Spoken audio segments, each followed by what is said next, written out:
Poke chilli ಮಾಡುವಾಗ ಬರೀ ಮಾಂಸನೇ ಇರಬಾರ್ದು, ಅದರ ಜೊತೆ ನಿಮಗೆ ಫ್ಯಾಟ್ ಕೂಡ ಇರಬೇಕು. ಫ್ಯಾಟ್ ಇದ್ದರೆ ಮಾತ್ರ ನಿಮಗೆ ಒಳ್ಳೆ ಟೇಸ್ಟ್. ಮ್ಯಾರಿನೇಟ್ ಮಾಡಿ 1 ಗಂಟೆ ಮಿನಿಮಮ್, ಮ್ಯಾಕ್ಸಿಮಮ್ ನೀವು ಎಷ್ಟು ಕೂಡ ಇಟ್ಕೊಳ್ಬೋದು. ಆದರೆ ನಾನು ಇವತ್ತು ಫ್ರೆಶ್ ಮಾಂಸ ತಂದಿದ್ದರಿಂದ 1 ಗಂಟೆಯನ್ನು ನಾನು ಮ್ಯಾರಿನೇಟ್ ಮಾಡಿ ಇಟ್ಕೊಳ್ತಾ ಇದ್ದೇನೆ.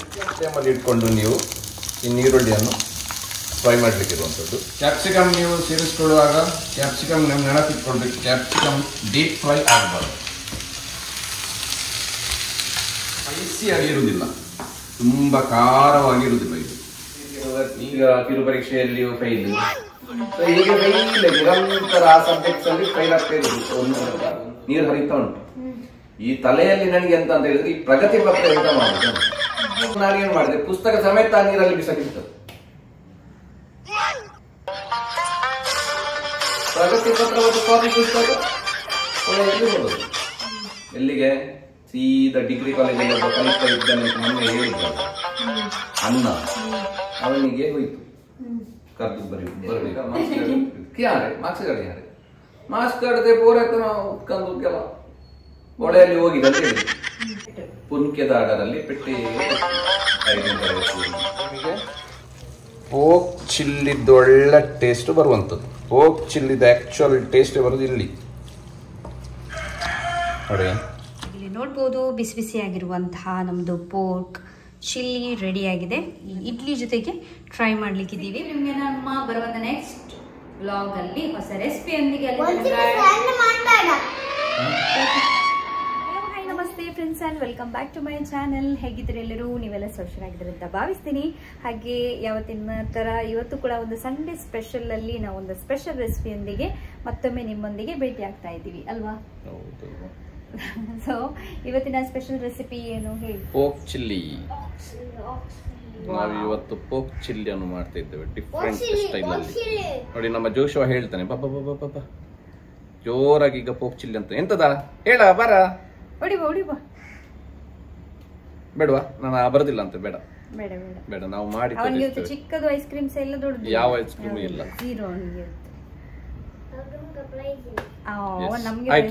ಪೋಕ್ ಚಿಲ್ಲಿಯನ್ನು ರೆಡಿ ಮಾಡುವ. ಓಕೆ, ಇವತ್ತು ನಾವು ಮಾಡ್ತಾ ಇದ್ದೀವಿ ಸ್ಪೆಷಲ್ ಆಗಿರುವಂತಹ ಪೋಕ್ ಚಿಲ್ಲಿ ರೆಸಿಪಿ. ಹಾಗೇನೆ ತುಂಬಾ ಯುನೀಕ್ ವೇ ಅಲ್ಲಿ ನಾವು ಮಾಡಿ ತೋರಿಸ್ತಾ ಇದ್ದೀವಿ. ಸಿಂಪಲ್ ಇದು ಮಾಡ್ಲಿಕ್ಕೆ ಕೂಡ ತುಂಬಾ ಈಸಿ, ಕಷ್ಟ ಏನಿಲ್ಲ. ಸೊ ಅದರ ರೆಸಿಪಿಯನ್ನು ಇವತ್ತು ನಾವು ನಿಮ್ ಜೊತೆಗೆ ಶೇರ್ ಮಾಡ್ಲಿಕ್ಕಿದ್ದೀವಿ. ಹಾಗೇನೆ ಒಂದು ವೇಳೆ ನೀವು ನನ್ನ ಚಾನಲ್ಗೆ ಫಸ್ಟ್ ಟೈಮ್ ನನ್ನ ಚಾನಲ್ ಅನ್ನ ವ್ಯೂ ಮಾಡ್ತಾ ಇದ್ದೀರಾದ್ರೆ ಡೆಫಿನೆಟ್ಲಿ ಚಾನಲ್ಗೆ ಸಬ್ಸ್ಕ್ರೈಬ್ ಆಗಿ, ಹಾಗೆಯೇ ಅದರ ಪಕ್ಕದಲ್ಲಿರುವಂಥ ಬೆಲ್ ಐಕನ್ ಅನ್ನ ಕ್ಲಿಕ್ ಮಾಡಿ. ಯಾಕಂತ ಹೇಳಿದ್ರೆ ನಾವು ಹಾಕುವಂಥ ಪ್ರತಿಯೊಂದು ಹೊಸ ವಿಡಿಯೋದ ನೋಟಿಫಿಕೇಶನ್ ನಿಮ್ಗೆ ಆವಾಗ ಸಿಗುತ್ತೆ.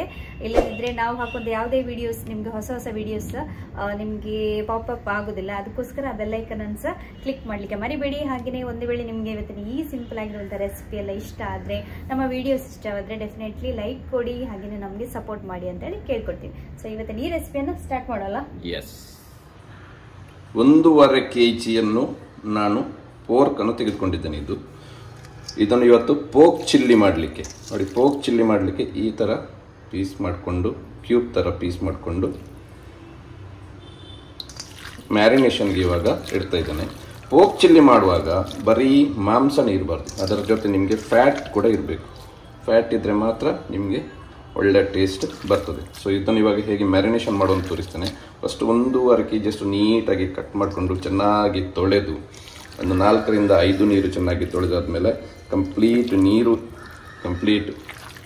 ನೀರಿನ ಅಂಶ ಇಲ್ಲದೆ ಇದನ್ನು ಕಂಪ್ಲೀಟಾಗಿ ಇವಾಗ ತೆಗೆದುಕೊಳ್ಳುವಂಥದ್ದು.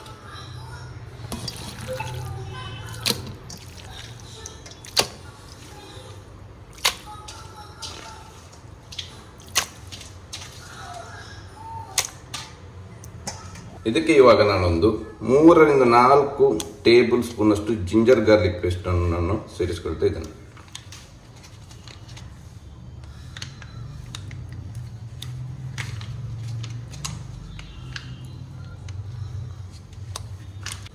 ನಾಲ್ಕು ಟೇಬಲ್ ಸ್ಪೂನ್ ನಾನು ginger garlic paste, 3 table spoon ಅಷ್ಟು ನಾನು ಸೋಯಾ ಸಾಸ್ ಅನ್ನು ಇವಾಗಲೇ ಆಡ್ ಮಾಡ್ಕೊಳ್ತಿದ್ದೇನೆ.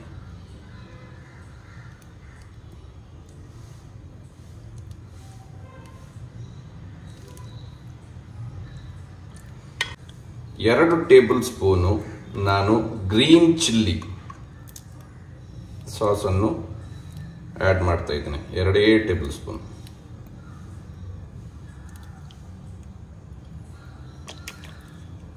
ಅಂದಾಜು ಉಪ್ಪನ್ನು ನಾನು ಇವಾಗ ಸೇರಿಸಿಕೊಳ್ತಾ ಇದ್ದೇನೆ.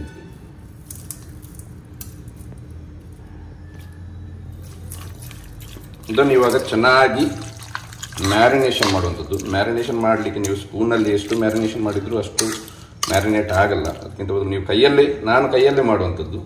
ಸೊ ಅದಕ್ಕೋಸ್ಕರ ಕೈಯಲ್ಲೇ ಚೆನ್ನಾಗಿ ಇದನ್ನು ಮ್ಯಾರಿನೇಟ್ ಮಾಡಿ ಇದರ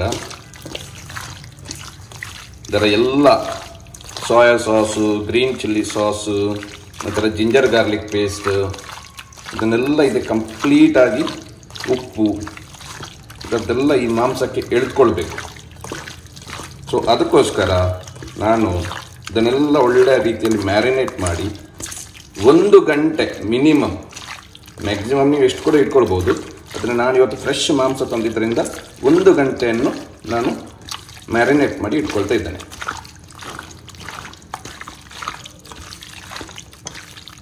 ನೋಡಿ, ಯಾವುದು ನೀರಿನ ಅಂಶ ಯಾವುದಿಲ್ಲ ನೋಡಿ.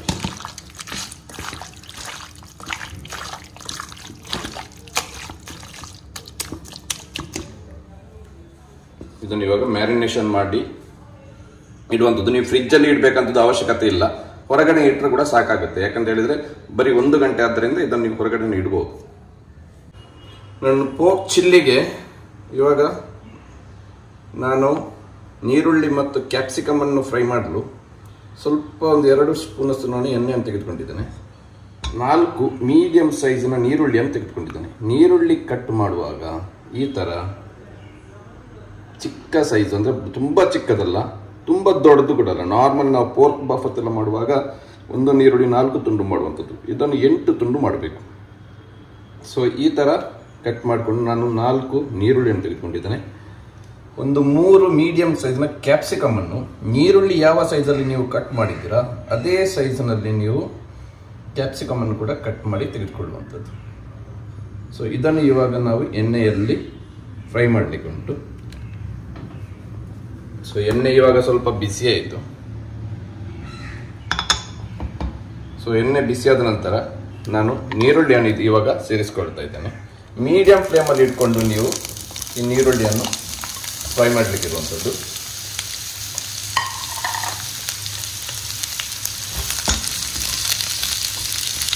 ಸೊ ನೀರುಳ್ಳಿ ನೀವು ಡೀಪ್ ಫ್ರೈ ಆಗಬೇಕಂತ ಏನಿಲ್ಲ, ಇದಕ್ಕೆ ಡೀಪ್ ಫ್ರೈ ಮಾಡಲಿಕ್ಕೆ ಬೇಡ.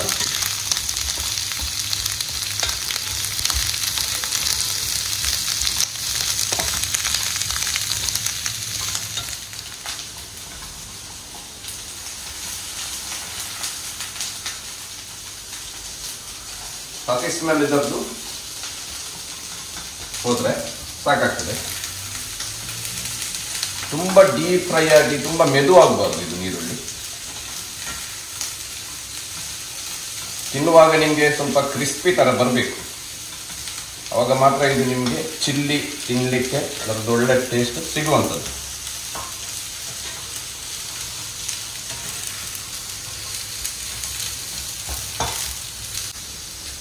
ನೀರುಳ್ಳಿಯನ್ನು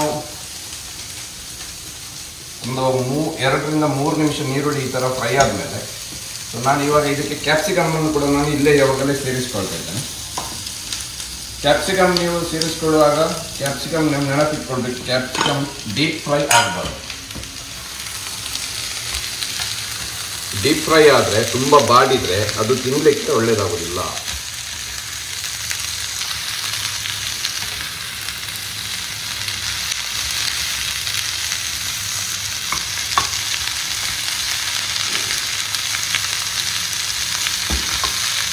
ಮೀಡಿಯಂ ಫ್ಲೇಮಲ್ಲಿ ಇಟ್ಕೊಂಡೆ ಇದನ್ನು ನೀವು ಒಳ್ಳೆಯ ರೀತಿಯಲ್ಲಿ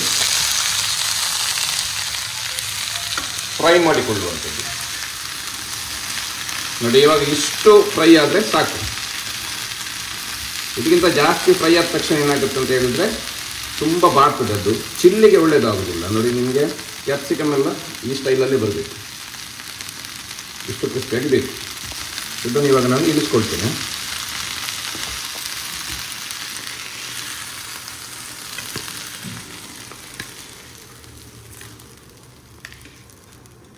ನಾನು ಇದಕ್ಕೆ ಇನ್ನೂ ಒಂದು ಸ್ಪೂನಷ್ಟು ನಾನು ಸ್ವಲ್ಪ ಎಣ್ಣೆಯನ್ನು ಸೇರಿಸಿಕೊಂಡು ಚಿಲ್ಲಿಗೆ ಬೇಕಾಗಿರುವಂತಹ ಉಳಿದ ಐಟಮ್ಗಳನ್ನು ನಾನು ಇವಾಗ ಇದನ್ನು ಸ್ವಲ್ಪ ಫ್ರೈ ಮಾಡಲಿಕ್ಕಿರುವಂಥದ್ದು. 20 ರಿಂದ 24 ಹೆಸಳುನಷ್ಟು ನಾನು ಬೆಳ್ಳುಳ್ಳಿಯನ್ನು ತೆಗೆದುಕೊಂಡಿದ್ದೇನೆ. ಒಂದು 2 ಇಂಚಿನಷ್ಟು ನಾನು ಜಿಂಜರನ್ನು, ಶುಂಠಿಯನ್ನು ಈ ಥರ ಪೂರ ಕಟ್ ಮಾಡಿ ತೆಗೆದುಕೊಂಡಿದ್ದೇನೆ. ಒಂದು 6 ಕಾಯಿ ಮೆಣಸು ಈ ಥರ ಸ್ಲಿಟ್ ಮಾಡಿ ನಾನು ತೆಗೆದುಕೊಂಡಿದ್ದೇನೆ. ಸ್ಪ್ರಿಂಗ್ ಆನಿಯನ್ ಅಂತ ಹೇಳ್ತಾರೆ. ನಾನೊಂದು 7 ರಿಂದ 8 ಸ್ಪ್ರಿಂಗ್ ಆನಿಯನ್ ಕೂಡ ಇದೇ ಹೊತ್ತಿನಲ್ಲಿ ನಾನು ಇಲ್ಲಿ ಇದಕ್ಕೆ ತೆಗೆದುಕೊಳ್ತಾ ಇದ್ದೇನೆ. ಸೊ ಇದನ್ನೆಲ್ಲ ಒಟ್ಟಿಗೆ ಇವಾಗ ನಾವು ಫ್ರೈ ಮಾಡಲಿಕ್ಕಿರುವಂಥದ್ದು. ಎಣ್ಣೆ ಸ್ವಲ್ಪ ಬಿಸಿ ಆಯಿತು. ಎಣ್ಣೆ ಬಿಸಿ ಆದರೆ ಇವಾಗ ಇದನ್ನು ಒಂದು 3 ರಿಂದ 4 ನಿಮಿಷ ಕಾಲ ಒಟ್ಟಿಗೆ ಹಾಕಿ ಇದನ್ನೊಂದು ಫ್ರೈ ಮಾಡಿಕೊಳ್ಳುವಂಥದ್ದು.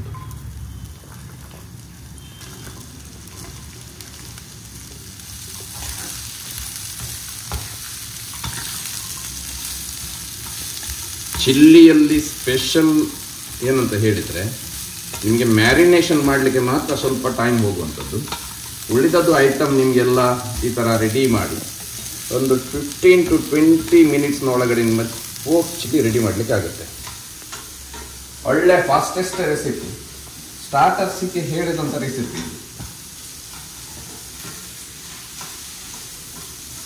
ಪೋರ್ಕ್ ಚಿಲ್ಲಿ ನಾರ್ಮಲಿ ಮಕ್ಕಳೆಲ್ಲ ತುಂಬ ಲೈಕ್ ಮಾಡ್ತಾರೆ. ಇವನ್ ದೊಡ್ಡವರು ಕೂಡ ಲೈಕ್ ಮಾಡ್ತಾರೆ, ಲೈಕ್ ಮಾಡೋದಿಲ್ಲ ಅಂತಲ್ಲ.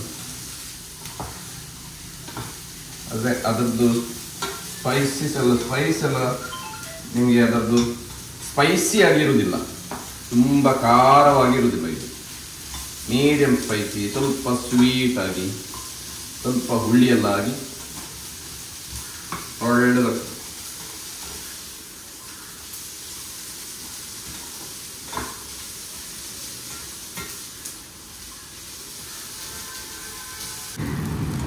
ನಾವು ಯಾವುದು ಚಿಲ್ಲಿ, ಬೆಳ್ಳುಳ್ಳಿ, ಜಿಂಜರ್, ಸ್ಪ್ರಿಂಗ್ ಆನಿಯನ್ ಇದೆಲ್ಲ ಒಟ್ಟಿಗೆ ಹಾಕಿ ನಾನು ಇವಾಗ ಫ್ರೈ ಮಾಡಿದ್ದೇನೆ. ಒಂದು 3 ರಿಂದ 4 ನಿಮಿಷ ಈ ಥರ ಒಳ್ಳೆ ಫ್ರೈ ಮಾಡಿ ಆದರೆ ಸಾಕಾಗ್ತದೆ. ಇದನ್ನು ಇವಾಗ ನಾನು ಇಳಿಸ್ಕೊಳ್ತಾ ಇದ್ದೇನೆ.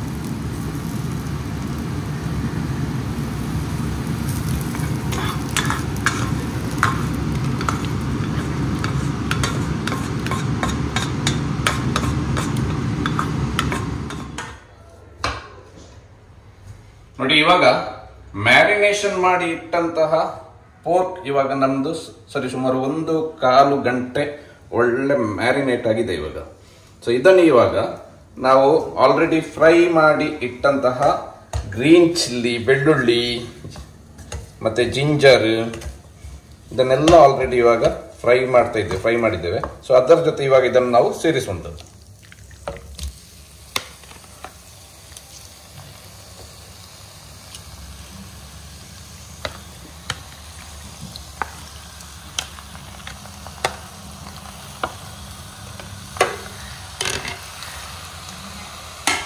ಸೊ ಇದನ್ನು ಒಳ್ಳೆ ರೀತಿಯಲ್ಲಿ ಇದನ್ನು ಮಿಕ್ಸ್ ಮಾಡಿ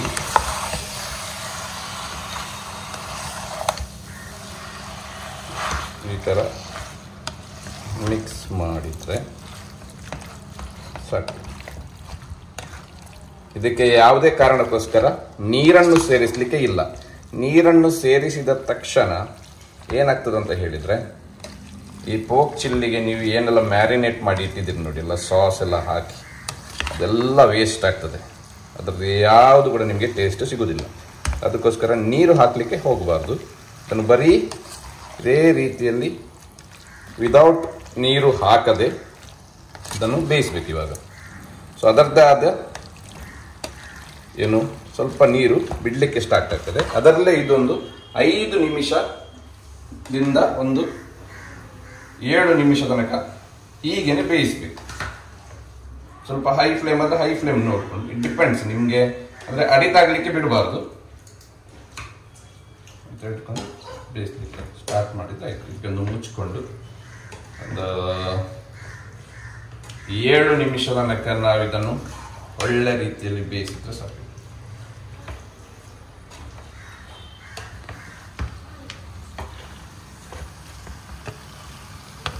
ಟೋಟಲ್ ಪೋರ್ಕ್ ಬೇಯಿಸ್ಲಿಕ್ಕೆ ಇರುವಂಥದ್ದೇ 20 to 25 ಮಿನಿಟ್ಸ್, ಅದರಲ್ಲಿ ಒಂದು 5 to 7 ಮಿನಿಟ್ಸ್ ಫಸ್ಟ್ ರೌಂಡಲ್ಲಿ ಹೀಗೆ ಬೇಯಿಸುವಂಥದ್ದು ಆಯಿತಾ.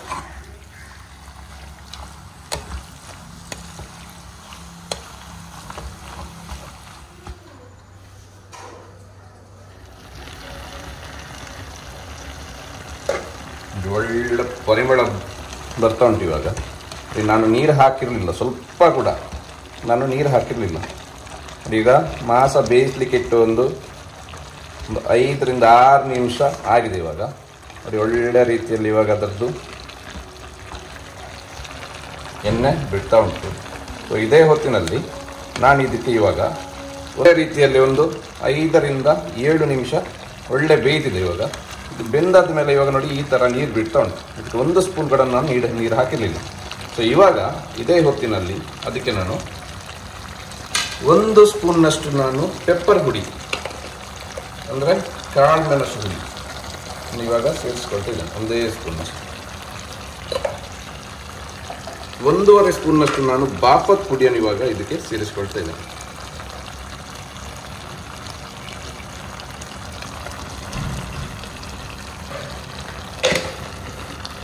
ಹಾಕಿದಂತಹ ಹುಡಿಯನ್ನು, ಪೆಪ್ಪರ್ ಹುಡಿ ಮತ್ತು ಬಾಪತ್ ಹುಡಿಯನ್ನು ಚೆನ್ನಾಗಿ ಈ ಥರ ಮಿಕ್ಸ್ ಮಾಡಿ ಮಿಕ್ಸ್ ಮಾಡಲಿಕ್ಕೆ ಬಿಡಬೇಕು. ಈಗ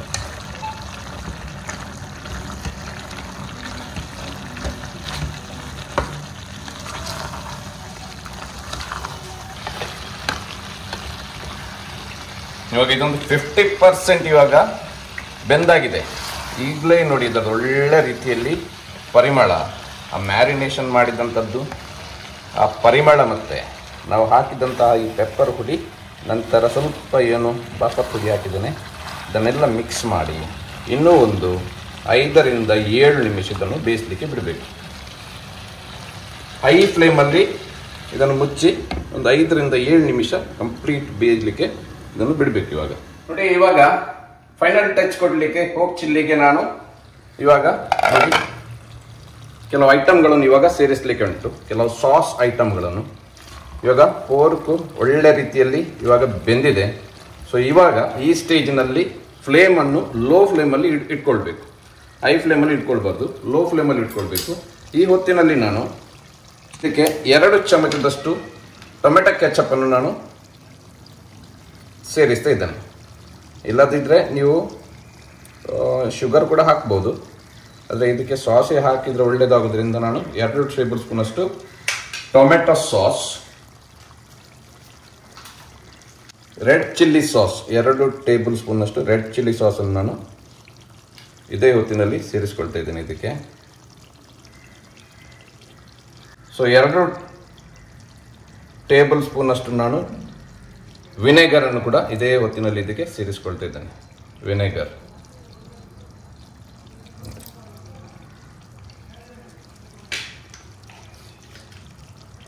1 ಟೇಬಲ್ ಸ್ಪೂನ್ನಷ್ಟು ನಾನು ಸೋಯಾ ಸಾಸನ್ನು ಈ ಹೊತ್ತಿನಲ್ಲಿ ಇದಕ್ಕೆ ಸೇರಿಸ್ಕೊಳ್ತಾ ಇದ್ದೇನೆ. 1 ಟೇಬಲ್ ಸ್ಪೂನ್ನಷ್ಟು ಸೋಯಾ ಸಾಸ್ ಚೆನ್ನಾಗಿ ಲೋ ಫ್ಲೇಮಲ್ಲಿ ಇವಾಗ ಇದನ್ನು ಮಿಕ್ಸ್ ಮಾಡಿ ಒಂದು 3 ರಿಂದ 4 ನಿಮಿಷ ಒಳ್ಳೆ ರೀತಿಯಲ್ಲಿ ಇದಕ್ಕೆ ಬೇಯಿಸಬೇಕು. 3 ರಿಂದ 4 ನಿಮಿಷ ಈ ಸೋಯಾ ಸಾಸಿನೆಲ್ಲ ಹಾಕಿದ್ದೀವಿ ನೋಡಿ. ಇವಾಗ ಇದನ್ನೆಲ್ಲ ಹಾಕಿ ಇವಾಗ ಒಳ್ಳೆ ರೀತಿಯಲ್ಲಿ ಈಗ ಮಿಕ್ಸ್ ಮಾಡಿ ಲೋ ಫ್ಲೇಮಲ್ಲಿ ಬೇಯಿಸಲಿಕ್ಕೆ ಬಿಡುವಂಥದ್ದು.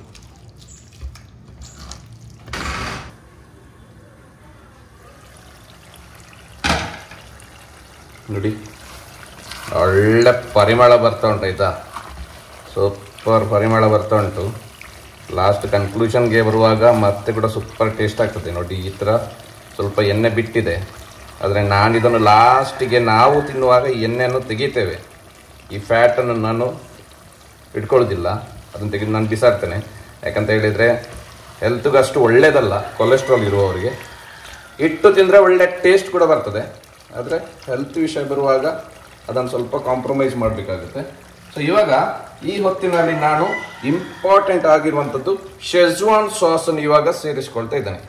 ಶೆಜ್ವಾನ್ ಸಾಸ್ ಪೋಕ್ ಚಿಲ್ಲಿಗೆ ಇಲ್ಲಿಯೇ ನಿಮಗೆ ಇದರದ್ದು ಟ್ವಿಸ್ಟ್ ಸಿಗುವಂಥದ್ದು. ಈ ಸಾಸನ್ನು ಹಾಕಿದ ಮೇಲೇ ಟೋಟಲ್ ಆಗಿ ಇದರದ್ದು ಟೇಸ್ಟೇ ಚೇಂಜ್ ಆಗ್ತದೆ. ನಿಮಗೆ ಆ್ಯಕ್ಚುಯಲ್ ಚಿಲ್ಲಿದ್ದು ಟೇಸ್ಟ್ ಬರಬೇಕಾದ್ರೆ ನಿಮಗೆ ಇಲ್ಲಿ ಶೆಜ್ವಾನ್ ಸಾಸನ್ನು ನೀವು ಆ್ಯಡ್ ಮಾಡಿಕೊಳ್ಬೇಕು. ನಾನು ಇದಕ್ಕೆ ಒಂದು 3 ಟೇಬಲ್ ಸ್ಪೂನ್ ಅಷ್ಟು ಶೆಜ್ವಾನ್ ಸಾಸನ್ನು ಇದಕ್ಕೆ ಆ್ಯಡ್ ಮಾಡ್ತಾ ಇದ್ದೇನೆ.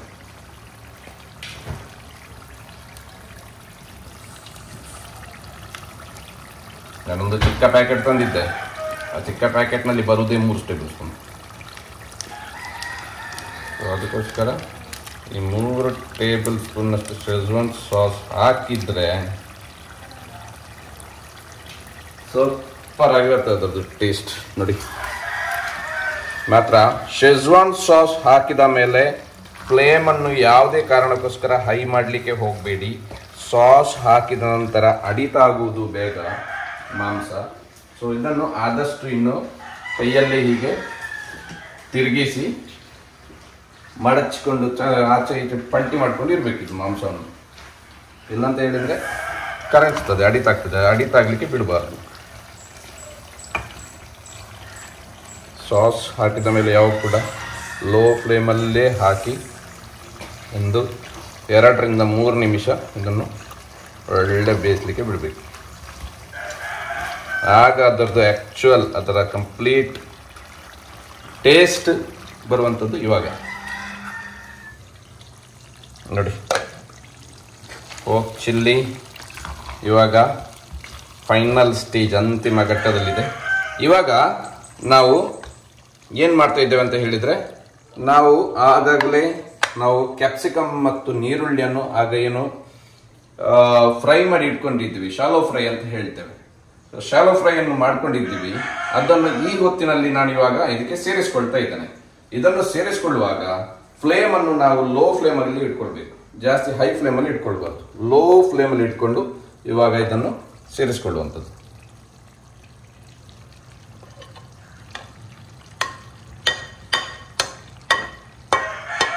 ಯಾಕೆ ಹೈ ಫ್ಲೇಮಲ್ಲಿ ಇಟ್ಕೊಳ್ಬಾರ್ದು ಅಂತ ಹೇಳಿದರೆ, ನಿಮ್ಮದು ಕ್ಯಾಪ್ಸಿಕಮ್ಮು ನೀರುಳ್ಳಿ ಎಲ್ಲ ಇದಕ್ಕೆ ತಿನ್ನಲಿಕ್ಕೆ ಸಿಗಬೇಕು, ನಿಮಗೆ ಕ್ರಿಸ್ಪಿಯಾಗಿ ಬರಬೇಕು. ಅದು ಆವಾಗ ಮಾತ್ರ ನಿಮಗೆ ಪೋರ್ಕ್ ಚಿಲ್ಲಿದ್ದು ಒಳ್ಳೆ ಟೇಸ್ಟ್ ಬರುವಂಥದ್ದು. ಪೋರ್ಕ್ ಚಿಲ್ಲಿದ್ದು ಆ್ಯಕ್ಚುಯಲ್ ಟೇಸ್ಟ್ ಬರೋದು ಇಲ್ಲಿ ನೋಡಿ. ಇದನ್ನು ನೀವು ಈ ಥರ ಮಿಕ್ಸ್ ಮಾಡಿ ಒಂದು 2 ರಿಂದ 3 ನಿಮಿಷ ಇದನ್ನು ಇದರೊಟ್ಟಿಗೆ ಲೋ ಫ್ಲೇಮಲ್ಲಿ ಇಟ್ಟು ಇದನ್ನು ಬೇಯಿಸಬೇಕು. 3 ನಿಮಿಷ ಸಾಕಾಗ್ತದೆ. ಒಳ್ಳೆ ಪರಿಮಳ ಬರಲಿಕ್ಕೆ ಸ್ಟಾರ್ಟ್ ಆಯ್ತು ನೋಡಿ, ಅಲ್ವಾ? ಬರ್ತಿಲ್ವಾ? ಸೂಪರ್. ಲೋ ಫ್ಲೇಮಲ್ಲಿ ಇಟ್ಟು ಬೇಯಿಸಿದ್ರೆ ಆಯ್ತು. ಸೊ ಇವಾಗ ನಮ್ದೊಂದು 5th ಸ್ಟ್ಯಾಂಡರ್ಡ್ ಇದ್ದು ಒಂದು ಸ್ಟೋರಿ ಕಂಟಿನ್ಯೂ ಮಾಡೋಣ. ಸೊ ಇನ್ನೇನು 3 ನಿಮಿಷ ಇದೆ ಕಂಪ್ಲೀಟ್ ಆಗಲಿಕ್ಕೆ ನಮ್ದು ರೆಸಿಪಿ. ಹಾಗಾಗಿ ಮೊನ್ನೆದ್ದು ಸ್ಟೋರಿ ನಿಮ್ದು 5th ಸ್ಟ್ಯಾಂಡರ್ಡ್ ಇದು ಕಂಟಿನ್ಯೂ ಮಾಡ್ಲಿಕ್ಕೆ ಇದೆ ನೋಡಿ. ಶಾರ್ಟ್ ಅಂಡ್ ಸ್ವೀಟ್ ಆಗಿ ಇವತ್ತು ಹೇಳಿಕ್ಕಿದ್ದೇವೆ ನಾವು, ತುಂಬಾ ಲೆಂತಿಯಾಗಿ ಬೇಡ ಇವತ್ತು. ಆಲ್ರೆಡಿ ಟೈಮ್ ಆಗ್ತಾ ಬಂತು, ಹಾಗಾಗಿ ಹೇಳಿ ಸ್ಟಾರ್ಟ್ ಮಾಡಿ ನಿಮ್ದು 5th ಸ್ಟ್ಯಾಂಡರ್ಡ್. 4ನೇ ತರಗತಿ ಆದ್ಮೇಲೆ ಪಾಸ್ ಫೈಲ್ ಎಲ್ಲ ಆಗಿ ನಾವು ಪಾಸ್ ಆಗಿ 5ನೇ ತರಗತಿಗೆ ಜೂನ್ ನಲ್ಲಿ ಹೋಗುವಾಗ ನನಗೆ ಕ್ಲಾಸ್ ಟೀಚರ್ ಅಂತ ಸಿಕ್ಕಿದ್ದು ಹೆರಾಲ್ಡ್ ಡಿಸೋಜಾ ಅಂತ. ಹ್ಯಾರಿ ಮಾಸ್ಟರ್ ಅಂತ ಕರೀತೇವೆ ನಾವು ಪ್ರೀತಿಯಿಂದ ಅವರನ್ನು. ಸೊ 5ನೇ ತರಗತಿಗೆ ನನಗೆ ಕ್ಲಾಸ್ ಟೀಚರ್ ಅವರು. 5ನೇ ತರಗತಿಯಲ್ಲಿ ಸ್ಪೆಷಲ್ ಏನಂತ ಹೇಳಿದ್ರೆ, 4ನೇ ತರಗತಿ ತನಕ ನಾವು ಕಲ್ತದ್ದು 4 ಸಬ್ಜೆಕ್ಟ್ಗಳು ಮಾತ್ರ, ಸಮಾಜ, ವಿಜ್ಞಾನ, ಕನ್ನಡ, ಗಣಿತ ಅಂತ. 5ನೇ ತರಗತಿಗೆ ಬರುವಾಗ 2 ವಿಶೇಷವಾದಂತಹ ಸಬ್ಜೆಕ್ಟ್ಸ್ ಗಳು ಆಡ್ ಆದ. ಒಂದು ಇಂಗ್ಲಿಷ್ ಮತ್ತೊಂದು ಹಿಂದಿ. ಈಗ ಮಕ್ಕಳಿಗೆಲ್ಲ 1st ಸ್ಟ್ಯಾಂಡರ್ಡ್ ಅಲ್ಲಿ ನಿಮಗೆ ಅದೆಲ್ಲ ಇರ್ತದೆ. ಆದ್ರೆ ಇದೆ ನಿಮ್ಗೆ ಯಾವುದು? ಇಂಗ್ಲಿಷ್ ಮತ್ತೆ ಹಿಂದಿ, ಕನ್ನಡ. ಹಾಗೆ 5ನೇ ತರಗತಿಯಲ್ಲಿ ನಮ್ದು ತರಗತಿ ಸ್ಟಾರ್ಟ್ ಆಗಿ 1 ತಿಂಗಳು 2 ತಿಂಗಳ ಆದಾಗ ಮೊದಲ ಕಿರು ಪರೀಕ್ಷೆ ಶುರುವಾದಾಗ, ಮೊದಲ ಕಿರು ಪರೀಕ್ಷೆಯಲ್ಲಿ ನಾನು 2ರಲ್ಲಿ 3ರಲ್ಲಿ ಫೈಲ್ ಆಗಿದ್ದೆ. ಸೊ ಅವಾಗ ನಂದು ಎಲ್ಲ ಫೈಲ್ ಆಗ್ಲಿಕ್ಕೆ ಎಲ್ಲ ಸ್ಟಾರ್ಟ್. ಯಾಕೆ? ಸೊ ಸ್ವಲ್ಪ ಕಷ್ಟದ ಸಬ್ಜೆಕ್ಟ್ಸ್ ಗಳು ಎಲ್ಲ ಸ್ಟಾರ್ಟ್ ಆದವು. ಸೊ ಇಂಗ್ಲಿಷ್ ಕಷ್ಟ ಆಯ್ತು, ಹಿಂದಿ ಕಷ್ಟ. ಸೊ ಹಾಗೆ ಸ್ವಲ್ಪ 1ನೇ ಕಿರು ಪರೀಕ್ಷೆಯಲ್ಲಿ ಫೈಲ್, 2ನೇ ಕಿರು ಪರೀಕ್ಷೆಯಲ್ಲಿ ಫೈಲ್ ಆದಾಗ ಮನೆಯಲ್ಲಿ ಬೆತ್ತದ ಪೆಟ್ಟುಗಳು, 3ನೇ ಕಿರು ಪರೀಕ್ಷೆಯಲ್ಲಿಯೂ ಫೈಲ್. ಹೀಗೆ ಫೈಲ್ ನಿರಂತರ ಆ ಸಬ್ಜೆಕ್ಟ್ಸ್ ಅಲ್ಲಿ ಫೈಲ್ ಆಗ್ತಾ ಇರುದು. ಒಂದು ತರಗತಿಯ ಒಂದು ಕಿರು ಪರೀಕ್ಷೆಯಲ್ಲಿ ಸಮಾಜದಲ್ಲಿ ಆದ್ರೆ, ಇನ್ನೊಂದರಲ್ಲಿ ಇಂಗ್ಲಿಷ್, ಇನ್ನೊಂದರಲ್ಲಿ ಇಂಗ್ಲಿಷ್ ಹಿಂದಿ ಆದ್ರೆ, ಇನ್ನೊಂದರಲ್ಲಿ ವಿಜ್ಞಾನ ಮತ್ತು ಮ್ಯಾಥ್ಸ್. ಹೀಗೆ ಸ್ವಲ್ಪ ಪೋಖ್ರಿಗಳು ಕೂಡ ಜಾಸ್ತಿ ನಮ್ದು. ಸೊ ಮನೆಯಲ್ಲಿ ಹೆದರಿಕೆ. ಕಿರು ಪರೀಕ್ಷೆ ಆಯ್ತಂತ ಹೇಳಲಿಕ್ಕೆ ಉಪಾಯ ಇಲ್ಲ. ಕಿರು ಪರೀಕ್ಷೆ ಆದ ನಂತರ ಪ್ರಗತಿ ಪತ್ರ ಅಂತ ಕೊಡ್ತಾರೆ. ಆ ಪ್ರಗತಿ ಪತ್ರವನ್ನು ಏನು ಮಾಡ್ತಾ ಇದ್ವಿ ಅಂತ ಹೇಳಿದ್ರೆ, ಫಸ್ಟ್ ಒಂದು 2 ಕಿರು ಪರೀಕ್ಷೆ ಮನೆಯಲ್ಲಿ ಕೊಡುವಾಗ ಸೈನ್ ಹಾಕಿ ಬೈದ್ರು, 2 ಪೆಟ್ಟೆಲ್ಲ ಕೊಟ್ರು. ನಂತರ ಹೆದರಿಕೆ ಆಯ್ತು, ನೆಕ್ಸ್ಟ್ ಕಿರು ಪರೀಕ್ಷೆಯಲ್ಲಿ ಫೈಲ್ ಆದಾಗ ಪೆಟ್ಟು ಸಿಗ್ತದಂತ ಗೊತ್ತಾಯ್ತು. ಒಂದಿನ ಏನಾಯ್ತು ಅಂತ ಹೇಳಿದ್ರೆ, ಮನೆಯಲ್ಲಿ ಪ್ರಗತಿ ಪತ್ರ ತೋರಿಸಬಾರದು ಅಂತ ಒಂದು ನನಗೆ ನಿರ್ಧಾರ ಆಗಿದೆ. ಪ್ರಗತಿ ಪತ್ರ ಕೊಡಬಾರ್ದು ಅಂತ. ನನಗೆ ಆಗ ಅಷ್ಟು ದೊಡ್ಡದೆಲ್ಲ ಪ್ರಗತಿ ಪತ್ರ ಕೊಡದಿದ್ರು ಆನ್ಸರ್ ಪೇಪರ್ ಅಲ್ಲಿ ಶಾಲೆಯಲ್ಲಿ ಇರ್ತದಂತ ನನ್ನ ತಲೆಯಲ್ಲಿ ಇಲ್ಲ. ಸೊ ನಾನೇನ್ ಮಾಡಿದೆ, ಪ್ರಗತಿ ಪತ್ರ ಒಂದು ದಿನ ಬರುವ ಜೋರು ಮಳೆ, ಮನೆಗೆ ಬರುವಾಗ ಪ್ರಗತಿ ಪತ್ರ ಇಟ್ಕೊಂಡು ಸಂಜೆ ಶಾಲೆಯಾಗಿ ಮನೆಗೆ ಬರುವಾಗ ಒಳ್ಳೆ ಮಳೆ ಬರ್ತಾ ಇತ್ತು. ಆ ಪ್ರಗತಿ ಪತ್ರವನ್ನು ಮಡಚಿ ಒಂದು ಬುಕ್ ಅಲ್ಲಿ ಇಟ್ಟಿದ್ದೆ, ಕಾಪಿ ಪುಸ್ತಕದಲ್ಲಿ. ನಾವು ಬರುವಾಗ ಅದೊಂದು ಹೊಳೆ ಉಂಟು, ಹೊಳೆ ಬದಿಯಲ್ಲಿ ನಾವು ನಡ್ಕೊಂಡು ಬರುವಂತದ್ದು. ಅವಾಗ ಮಾರ್ಗದಲ್ಲಿ ಬರುವಂತದ್ದಲ್ಲ, ಅದು ಒಳಗಿನ ರೂಟ್ ಅಲ್ಲಿ ಬರುವಂತದ್ದು ನಾವು. ಸೊ ಅಲ್ಲಿ ಬರುವಾಗ ಜೋರು ಮಳೆ, ಮತ್ತೊಂದು ಒಳ್ಳೆ ಹೊಳೆ ಕೂಡ ನೀರು ಹರಿತಾ ಉಂಟು. ಈ ತಲೆಯಲ್ಲಿ ನನಗೆ ಅಂತ ಹೇಳಿದ್ರೆ, ಈ ಪ್ರಗತಿ ಪತ್ರ ಎಂತ ಮಾಡುದು, ಹೆದರಿಕೆ, ಪೆಟ್ಟಿದ್ದು ಹೆದರಿಕೆ, ತಾಯಿದ್ದು ಪೆಟ್ಟು ಬೀಳ್ತದೆ, ತಂದೆದ್ದು ಪೆಟ್ಟು ಬೀಳ್ತದೆ ಅಂತ. ಈ ಪ್ರಗತಿ ಪತ್ರವನ್ನು ನಾನೇನ್ ಮಾಡಿದೆ, ಪುಸ್ತಕ ಸಮೇತ ನೀರಲ್ಲಿ ಬಿಸಾಕಿರ್ತದೆ. ಪ್ರಗತಿ ಪತ್ರ ಮತ್ತು ಕಾಪಿ ಪುಸ್ತಕ ಹೊಳೆಯಲ್ಲಿ ಬರೋದು. ಈಗ ಮನೆಯಲ್ಲಿ ಅಂತ ನಾನು ಮರುದಿವಸ ಬಿಟ್ಟು 2 ದಿವಸ ಬಿಟ್ಟು ನಾನು ಆ ಪ್ರಗತಿ ಪತ್ರವನ್ನು ಸೈನ್ ಮಾಡಿ ಹಿಂದೆ ಕೊಡ್ಲಿಕ್ಕೆ ಉಂಟಲ್ಲ. ಸೊ ನನಗೆ ಬಾರಿ ಖುಷಿ, ಪ್ರಗತಿ ಪತ್ರ ಇಲ್ಲ, ತಂದೆಗೆ ಗೊತ್ತಾಗುದಿಲ್ಲ, ತಾಯಿಗೆ ಗೊತ್ತಾಗುದಿಲ್ಲ. ನಾವು ಸ್ವಲ್ಪ ಇನ್ನೋಸೆಂಟ್ ಅಲ್ಲ. ಇನ್ನೋಸೆಂಟ್ ಅಂತ ಹೇಳಿದ್ರೆ ಮುಂದೆ ಎಂತ ಆಗ್ತದಂತ ಅದು ಗೊತ್ತಿಲ್ಲ. ಸೊ ಒಮ್ಮೆಗೆ ನಾವು ಬದುಕಿದ್ವಿ ಅಂತ, ಚಾಪ್ಟರ್ ಕ್ಲೋಸ್ ಆಯ್ತು ಅಂತ, ಸರ್ಟಿಫಿಕೇಟ್ ಹೋದ್ರೆ ಹೋಯ್ತು ಅಂತ. 2 ದಿವಸ ಆದ ಮೇಲೆ ಪ್ರಗತಿ ಪತ್ರ ಮಾಸ್ಟರ್ ಕೇಳುವಾಗ ನಾನು ಹೇಳಿದೆ, ಇಲ್ಲ ಪ್ರಗತಿ ಪತ್ರ ನಾನು ಬುಕ್ ಅಲ್ಲಿ ಇಟ್ಟಿದ್ದೆ, ಹೊಳೆಯಲ್ಲಿ ಅದು ಕೈಯಲ್ಲಿ ಇಟ್ಕೊಂಡು ಪುಸ್ತಕ ಅದು ಹೊಳೆಯಲ್ಲಿ ಬಿಟ್ಟು ಹೋಯ್ತು ಅಂತ. ನಮ್ಮ ಹೆರಿ ಮಾಸ್ಟರ್ ಅದರಲ್ಲಿ ದೊಡ್ಡ ಚಾಪ್ಟರ್, ಅದರಲ್ಲೆಲ್ಲ ಶಾರ್ಪ್. ಇವನು ತಪ್ಪು ಮಾಡಿದನಂತ ಅವ್ರಿಗೆ ಗೊತ್ತಾಯ್ತು. ಎಲ್ಲಿಗೆ ಸೀದಾ ಡಿಗ್ರಿ ಕಾಲೇಜಲ್ಲಿ ಒಬ್ಬ ಕಲಿತಾ ಇದ್ದಾನೆ ಮೊನ್ನೆ ಹೇಳಿದ್ದ ಅನ್ನ, ಅವನಿಗೆ ಹೋಯ್ತು ಕರೆದು ಬರಬೇಕು ಅಂತ. ಅವನು ಬಂದ, ಪ್ರಗತಿ ಪತ್ರ ಕೊಟ್ಟಿದ್ದೇನೆ. ಹೌದಾ, ನಾವು ಮನೆಯಲ್ಲಿ ಯಾವಾಗ್ಲೂ ಕೇಳ್ತೇವೆ ಪೇಪರ್ ಸಿಕ್ಕಿತಾ, ಇಲ್ಲ ಇಲ್ಲ ಅಂತ ಹೇಳ್ತಾ ಇದ್ದಾನೆ ಅವನು. ಪೇಪರ್ ಸಿಕ್ಕಿತಾ ಕೇಳಿದ್ವಿ. ಹೌದು ಸಿಕ್ಕಿದೆ. ಮಾಸ್ಟರ್ ಮುಂದೆ ಸುಳ್ಳು ಹೇಳಿಕ್ಕೆ ಆಗ್ತದೆ. ನೀನು ಮತ್ತೆ ಮನೆಯಲ್ಲಿ ಇಲ್ಲ ಅಂತ ಹೇಳಿದ್ದು. ಅಲ್ಲ, ಸಿಕ್ಕಿ ಮಾರ್ಕ್ಸ್ ಕಾರ್ಡ್ ಕೊಟ್ಟಿದ್ದೇನೆ, ಮಾರ್ಕ್ಸ್ ಕಾರ್ಡ್ ಕೊಟ್ಟು 2 ದಿವಸ ಆಯ್ತು, ವಾಪಸ್ ತಂದು ಕೊಡ್ತಾ ಇಲ್ಲ ನಿಮ್ಮ ತಮ್ಮ ಅಂತ ಮಾಸ್ಟರ್ ಹೇಳಿ. ಯಾರೇ ಎಲ್ಲಿ ಉಂಟಾ ಮಾರ್ಕ್ಸ್ ಕಾರ್ಡ್? ಯಾರೇ ಮಾರ್ಕ್ಸ್ ಕಾರ್ಡ್ ಯಾರೇ? ಮಾರ್ಕ್ಸ್ ಕಾರ್ಡ್ ಪೂರೈತ ನಾವು ಉತ್ಕೊಂಡು ಕೆಲ ಹೊಳೆಯಲ್ಲಿ ಹೋಗಿದೆ ಅಂತ ಹೇಳಿ. ಸೋರು ಅನ್ನೊಂದು ಪೆಟ್ಟು ಸುಳ್ಳು ಹೇಳ್ತೀವಿ ಅಂತ. ನನ್ನ ಸತ್ಯ ಹೇಳಿದ, ತಂದೆ ತಾಯಿ ಬೈಕರ್ ಹೊಡಿತಾರಂತ ನಾನು ಬಿಸಾಡಿ ಬಿಟ್ಟೆ. ಸೀದಾ ಹಾಗೆ ಹೋಗಿದ್ದೆ. ಹಾಗೆ ಅದು ತಂದೆಗೆ ಗೊತ್ತಾಗಿ ಪುನ್ಕೆದಾಡರಲ್ಲಿ ಪೆಟ್ಟಿ ಸಾರಿ ಬಿದ್ದಿದೆ. ಕಾಲಿಗೆ ಮೈಗೆ ಒಂದು ಪುನ್ಕೆದಾಡ ಪುಡಿ ಪುಡಿ. ಇವತ್ತಿಗೆ 5ನೇ ತರಗತಿದ್ದು ಬೇರೆ ಬೇರೆ ಟೀಚರ್ಸ್ನವರು ಇದ್ದಾರೆ. ಅವರು 6ನೇಯಲ್ಲಿ ಕೂಡ ಅದೇ ಟೀಚರ್ಸ್ ಇದ್ದಾರೆ. ಸೊ ಅದೇ ಟೀಚರ್ಸ್ನವರ ಬಗ್ಗೆ ಮುಂದಿನ ಸಂಚಿಕೆಯಲ್ಲಿ 5ನೇ ತರಗತಿಯಲ್ಲಿ ಕಲಿಸಿದಂತ ಟೀಚರ್ 6ನೇ ತರಗತಿಯಲ್ಲಿ ಯಾವ ಸಬ್ಜೆಕ್ಟಿಗೆ ಕಲಿಸಿದ್ದಾರೆ, ಮತ್ತೆ ಯಾವುದೆಲ್ಲ ಅಲ್ಲಿ ನಮ್ದು ಬಾಲ್ಯತನದ್ದು ಕೆಲವು ಚಟುವಟಿಕೆಗಳು ಪೋಖ್ರಿಗಳು ಆಗಿದೆ ಅಂತ ತಿಳಿಸ್ತೇನೆ. ಅಲ್ಲಿ ತನಕ ಸ್ಟೇ ಟ್ಯೂನ್ಡ್. ಬನ್ನಿ, ನಮ್ದು ಇವಾಗ ಪೋಕ್ ಚಿಲ್ಲಿ ಇವಾಗ ನಮ್ದು ರೆಡಿ ಆಗಿದೆ. ಸೊ ಇವಾಗ ಫೈನಲ್ ಆಗಿ ನಂದು ಉಪ್ಪು, ಅದರದ್ದು ಹುಳಿ ಎಲ್ಲ ಪರ್ಫೆಕ್ಟ್ ಆಗಿ ಉಂಟು. ಸೊ ನೋಡಿ, ಅದರದ್ದು ನಮ್ದು ಕ್ಯಾಪ್ಸಿಕಮ್ ಕೂಡ ನೋಡಿ ಈ ರೀತಿಯಲ್ಲಿ ಸಿಗಬೇಕು. ನೋಡಿ ಇಷ್ಟೇ ಬಂದರೆ ಸಾಕು. ಒಂದು 3 ನಿಮಿಷ ನಾನು ಲೋ ಫ್ಲೇಮಲ್ಲಿ ನೋಡಿ ಇಷ್ಟು ಇಟ್ಟು ನಾನು ಬೇಯಿಸಿದ್ದೇನೆ. ಫೈನಲ್ ಇದಕ್ಕೆ ಹಂತಕ್ಕೆ ನಾನು ಬಂದಿದ್ದೇನೆ. ನಾನು ಇದಕ್ಕೆ ಸ್ಪ್ರಿಂಗ್ ಆನಿಯನ್ ಈ ಥರ ಕಟ್ ಮಾಡಿ ಇಟ್ಕೊಂಡಿದ್ದೇನೆ, ಸ್ಪ್ರಿಂಗ್ ಆನಿಯನ್. ಸೊ ಇದನ್ನು ಇವಾಗ ಸ್ವಲ್ಪ ಎಷ್ಟು ಬೇಕೋ ಅಷ್ಟು ಹಾಕುವಂಥದ್ದು. ಹಾಕಿದರೆ ಒಳ್ಳೆ ಸ್ವಲ್ಪ ಟೇಸ್ಟ್ ಕೂಡ ಬರ್ತದೆ, ತಿನ್ನಲಿಕ್ಕೆ ಕೂಡ ಸೂಪರಾಗಿ ಆಗ್ತದೆ ಸ್ಪ್ರಿಂಗ್ ಆನಿಯನ್ ಹಾಕಿದರೆ. ಇದನ್ನು ಸ್ವಲ್ಪ ಹಾಕಿ ಗಾರ್ನಿಷ್ ಮಾಡಿದರೆ ಸಾಕು.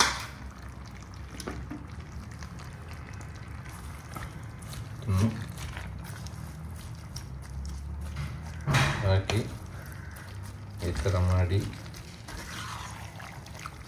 ಸ್ವಲ್ಪ ಮಿಕ್ಸ್ ಮಾಡಿ ಪೋಕ್ ಚಿಲ್ಲಿ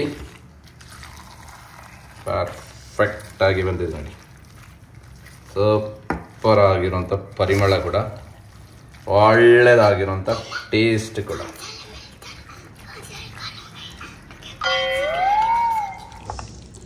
ವಾವ್, ನೋಡ್ಬೋದು ಪೋಕ್ ಚಿಲ್ಲಿ ಸೂಪರಾಗಿ ರೆಡಿಯಾಗಿದೆ. ಇದು ನಿಮಗೆ ಸ್ಟಾರ್ಟರ್ಸಿಗೆ ಎಲ್ಲ ತುಂಬಾ ಟೇಸ್ಟಿಯಾಗಿ ಆಗುತ್ತೆ ತಿನ್ನಲಿಕ್ಕೆ. ಹಾಗೆಯೇ ನಿಮಗೆ ಈ ಗೀ ರೈಸ್ ಅಥವಾ ಫ್ರೈಡ್ ರೈಸಿಗೆಲ್ಲ ಹೇಳಿದಂಥದ್ದು. ಆದರೆ ನಾವಿವತ್ತು ನಮ್ಮ ಮಂಗಳೂರಿದ್ದು ತುಂಬಾ ಫೇಮಸ್ ಇಡ್ಲಿ ಜೊತೆಗೆ ಟ್ರೈ ಮಾಡಲಿಕ್ಕಿದ್ದೀವಿ. ಸೊ ಇಲ್ಲಿ ನೋಡ್ಬೋದು ಯಾವ ರೀತಿ ಬಂದಿದೆ ಅಂಥೇಳಿ. ವಾವ್, ತುಂಬಾ ಸೂಪರ್ ಡಿಲಿಷಿಯಸ್ ಆಗಿ ಕಾಣಿಸ್ತಾ ಇದೆ. ವಾವ್, ಇಡ್ಲಿ ಜೊತೆ ತಿನ್ನುವ ಅಂಥೇಳಿ ಇವತ್ತು ಬಿಸಿ ಬಿಸಿಯಾಗಿರುವಂತಹ ಇಡ್ಲಿ ಜೊತೆಗೆ.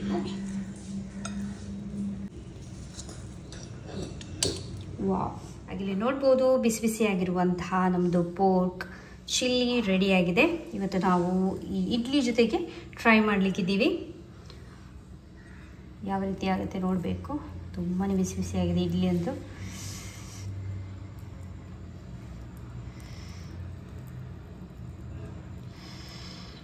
ವಾವ್,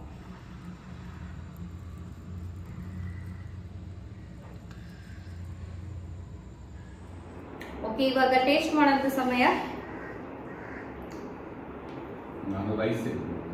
ಅವ್ರ ರೈಸ್ಗೆ ರೈಸ್ ಜೊತೆ ತಿಂತಾ ಇದ್ದಾರೆ, ನಾವು ಸ್ವಲ್ಪ ಇವತ್ತು ಇಡ್ಲಿ ಜೊತೆ. ಹೇಗೆ ಉಂಟಾ? ಸೂಪರ್. ಉಪ್ಪು ಖಾರ ಎಲ್ಲ ಪರ್ಫೆಕ್ಟ್ ಅಲ್ಲ? ಖಾರ ಇಲ್ಲಲ್ಲ? ಖಾರ ಉಂಟಲ್ಲ? ಸೊ ಡೆಫಿನೆಟ್ಲಿ ಟ್ರೈ ಮಾಡಿ, ಸೂಪರ್ ಆಗಿದೆ. ಒಳ್ಳೆ ರೆಸಿಪಿ ಪೋಕ್ ಚಿಲ್ಲಿ. ನಿಮ್ಮ ಮನೆಯಲ್ಲಿ ಯಾವುದಾದ್ರೂ ಒಂದು ಒಳ್ಳೆ ಫಂಕ್ಷನ್ ಎಲ್ಲ ಇದ್ರೆ ಡೆಫಿನೆಟ್ಲಿ ಗೆಸ್ಟಿಗೆ ಆನಿಯನ್ ಬೆಳ್ಳುಳ್ಳಿಯನ್ನು ತಿನ್ನಲಿಕ್ಕೆ ಸೂಪರ್ ಕ್ಯಾಪ್ಸಿಕಮ್ ಸೂಪರ್. ನಮಗೆ ಹೊರಗಡೆ ಇವತ್ತು ತುಂಬಾ ಸೆಕೆ ಇದೆ, ಅದಕ್ಕೆ ನಾವು ಇವತ್ತು ಒಳಗಡೆ ಶಿಫ್ಟ್ ಆಗಿದ್ದೇವೆ. ಜ್ಯೂಸ್ ಒಂದು ಪದ್ಯ ಉಂಟಾ? ಉಂಟಾ?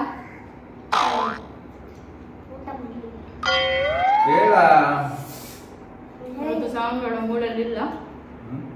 ಹಾಗೆ ಡೆಫಿನೆಟ್ಲಿ ರೆಸಿಪಿ ಟ್ರೈ ಮಾಡಿ ಅಂತ ಹೇಳ್ತಾ ಈ ಸೂಪರ್ ಆಗಿರುವಂತ ರೆಸಿಪಿ ಇಲ್ಲೇ ಎಂಡ್ ಮಾಡ್ತಾ ಇದ್ದೀವಿ. ಈ ಬ್ಲಾಗ್ ಅನ್ನು ಇಲ್ಲೇ ಎಂಡ್ ಮಾಡ್ತಾ ಇದೀವಿ. ಇನ್ನು ಸಿಗ್ತೀವಿ ನಿಮ್ಗೆ ನಮ್ಮ ಬರುವಂತ ನೆಕ್ಸ್ಟ್ ಬ್ಲಾಗ್ ಅಲ್ಲಿ ಹೊಸ ರೆಸಿಪಿಯೊಂದಿಗೆ.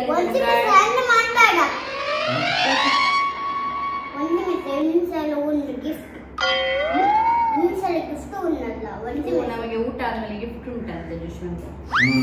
ಯಾರು ಬೇಗ ಮಾಡ್ತಾರ ಅವರಿಗೆ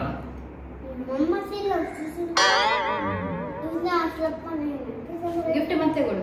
ನಮಗೆ ಬ್ಲಾಗ್ ಎಂಡ್ ಮಾಡುವ ಆಯ್ತಾ? ಓಕೆ, ಬಾಯ್.